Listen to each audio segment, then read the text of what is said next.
Assalamualaikum warahmatullahi wabarakatuh. Halo pemirsa Banjar TV dimanapun Anda berada. Kita berjumpa kembali pekan ini di Lintas Banua Sepekan edisi 9 April 2023. Pemirsa, tak terasa kita sudah memasuki hari ke-18 di bulan suci Ramadan pada tahun ini.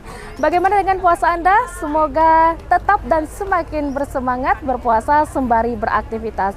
Ya pemirsa, saya Linia Astalina dalam Lintas Banua Sepekan minggu ini akan menghadirkan beragam informasi yang terjadi di seputaran kota Banjarmasin dan sekitarnya.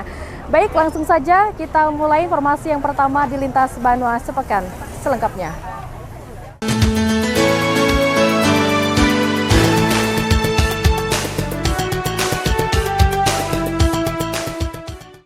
Kita mulai informasi yang pertama di Lintas Banua Sepekan minggu ini. Pemirsa, ratusan mahasiswa yang mengatasnamakan BEM di wilayah Kalsel dan Kaltim menggelar aksi unjuk rasa menuntut agar turut menolak Undang-Undang Cipta Kerja lantaran ada pasal yang merugikan sejumlah pihak. Inilah aksi unjuk rasa yang dilakukan Badan Eksekutif Mahasiswa seluruh Indonesia, wilayah Kalimantan Selatan dan Kalimantan Timur di depan gedung DPRD, Jalan Lambung Mangkurat, Banjarmasin, Kamis siang 6 April 2023. Dalam orasinya, mereka menyampaikan tuntutan kepada DPRD Provinsi Kalimantan Selatan terkait penolakan Undang-Undang Cipta Kerja yang dinilai ada pasal yang merugikan sejumlah pihak. Oleh karena itu, meminta kepada DPRD Provinsi Kalimantan Selatan agar bisa mengakomodir tuntutan tersebut. Namun sayangnya dalam aksi unjuk rasa kali ini, mahasiswa hanya ditemui oleh Sekretaris DPRD Muhammad Jaini yang mengaku siap menampung aspirasi tersebut untuk kembali disampaikan kepada pimpinan DPRD Kalimantan Selatan. Pelaksanaan kepala daerah tahun 2022. Jadi hari ini posisi anggota pimpinan dan anggota DPRD di luar daerah, semua di luar daerah. Jadi kami mohonkan kepada kawan-kawan sekalian atas pengertiannya, karena ini bertepatan dengan pembahasan LKPJ yang disampaikan oleh kepala daerah bersama dengan DPRD. Jadi kami sekali lagi mohon maaf, dan ini sudah kami sampaikan kepada pimpinan bahwa pimpinan menyambut baik dan mengapresiasi atas aksi ini. Kemudian pimpinan juga menyampaikan di bulan Ramadan ini mohon maaf lahir batin. Atas tuntutan itu, sebelumnya mahasiswa sempat melakukan aksi saling dorong dengan aparat keamanan. Namun akhirnya dapat diantisipasi hingga aksi unjuk rasa ini berakhir. Tim Liputan Banjar TV.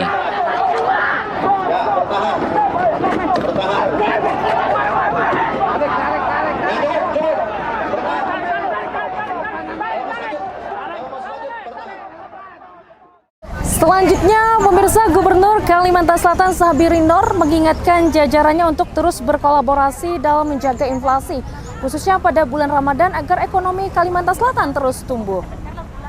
Dengan selesainya triwulan pertama ini, maka seluruh kepala SKPD saya minta segera melakukan evaluasi.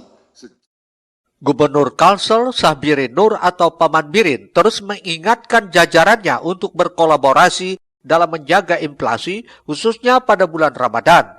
Ini dilakukan agar ekonomi Kalsel terus tumbuh. Setidaknya hal itu disampaikan Sahbiri Nur saat memimpin apel gabungan awal bulan April di halaman kantor Gubernur Kalsel di Banjarbaru, Senin 3 April 2023. Menurut Paman Birin, kolaborasi dalam menjaga inflasi ini harus terus dilakukan agar ekonomi terus tumbuh di Provinsi Kalimantan Selatan. Dijelaskannya pula, kebijakan APBD akan tetap diarahkan untuk mengantisipasi tekanan inflasi dari eksternal, terutama inflasi energi, transportasi, dan pangan yang kemungkinan akan meningkat jelang Hari Raya Idul Fitri 1444 Hijriah. Kebijakan APBD akan tetap diarahkan untuk mengantisipasi tekanan inflasi dari eksternal, terutama inflasi energi, transportasi, dan pangan yang kemungkinan akan meningkat di menjelang Hari Raya Idul Fitri. ASN juga perlu mendukung berbagai kebijakan pemerintah dan membantu pengendalian inflasi dengan melakukan berbagai upaya melalui gerakan urban farming serta membeli produk UMKM agar perekonomian daerah pulih kembali. Mendukung program bantuan sosial kepada masyarakat yang membutuhkan, khususnya di daerah-daerah yang saat ini terdampak banjir. Pada kesempatan tersebut, Paman Birin menyerahkan piagam dan hadiah lomba penanaman cabai antar SKPD Pemprov Kalsel yang dilaksanakan pada bulan Desember 2022 sampai dengan bulan Maret 2023. Tim Liputan Banjar TV.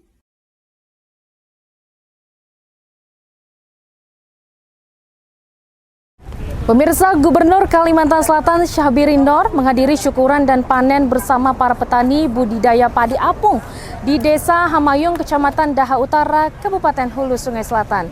Sementara itu, pemirsa, Kepala Dinas Pertanian dan Ketahanan Pangan Kalimantan Selatan, Syamsir Rahman, menyampaikan padi apung ini dalam rangka mengelola lingkungan lahan yang kondisi airnya selalu dalam atau tergenang agar tetap menghasilkan produksi padi yang optimal.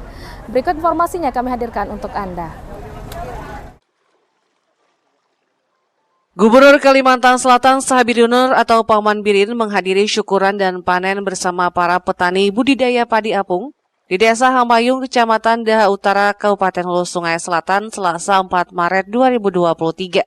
Di lingkungan kondisi air yang selalu menggenang di atas lahan seluas 0,6 hektar tersebut, 1.500 teropong padi apung kini sudah menguning dan siap dipanen.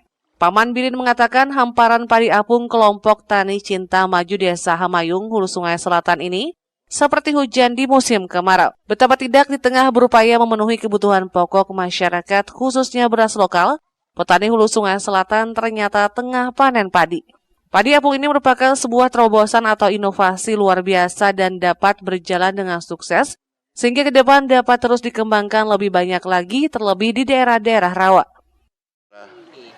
Cara menanam menyesuaikan dengan alam yang di mana daerah kita air adalah sangat berlimpah sekali. Dan biasanya untuk menanam itu kita memang butuh air. Tapi kadang-kadang dengan air pun kita tidak bisa menanam. Tapi hari ini ada air, tidak ada air, kita bisa menanam. Nah, ini yang luar biasa. Mudah-mudahan ini terus bisa kita kembangkan dan bisa memenuhi hajat ketahanan pangan kita. Ya. Menurut Paman Birin, potensi lahan rawa di Banua, Kalimantan Selatan sangat luar biasa, mencapai lebih dari 290.000 hektar. Sementara hanya sebagian kecil saja yang dapat dimanfaatkan secara terus-menerus dikarenakan berbagai hal seperti banjir. Maka dari itu lewat program lahan berair lainnya yang belum dapat dimanfaatkan secara maksimal. Mohail, Banjar TV.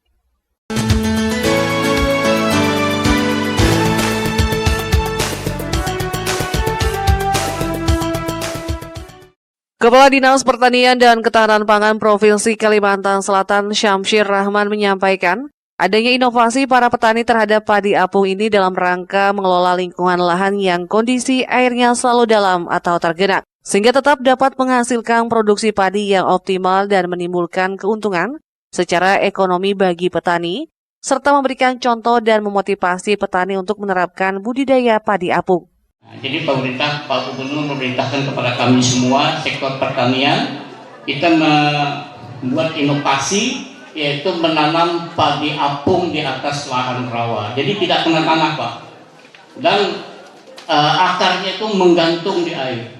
Sekarang yang kita uji coba hari ini, Pak Gubernur, itu ada 2.000 styrofoam. Yang kuning-kuning tadi tempatnya itu styrofoam namanya.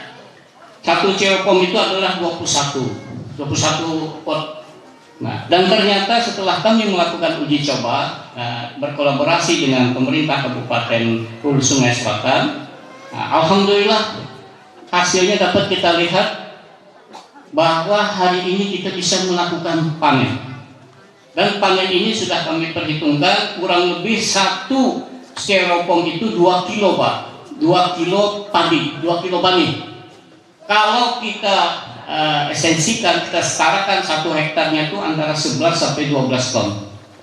Kalau padi biasa yang di lahan ada tanahnya kita tanam, itu kurang lebih 4 sampai 5 ton itu paling tinggi. Nah, sekarang bisa 12 ton. Kesempatan ini kita buka bagi petani-petani yang mempunyai lahan seperti ini. Kita tinggal menyiapkan styrofoamnya nanti, kemudian menyiapkan potnya, kemudian kita isi tanah, ada perlakuan sedikit, hasilnya sudah bisa dilihat. Ini tidak ada hama tunggronya.